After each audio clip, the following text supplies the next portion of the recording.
Bilayo. Alam mo yung Ding Bilayo? Kasama ni kapatid ni Rick, si Reniseta. Tsaka yung isa pa.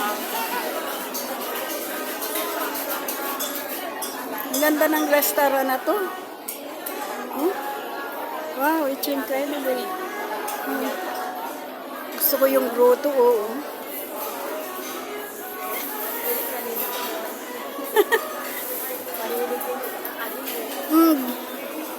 May pizza, oh. Hindi, ayoko yan. Hindi, ayoko ng pizza. Gusto ko to. May Amerikanong naliligaw. Pero Amerikano ba yun? Ah, hindi pala. Pilipino. Namumuling talaga ako. Sus, Marioso.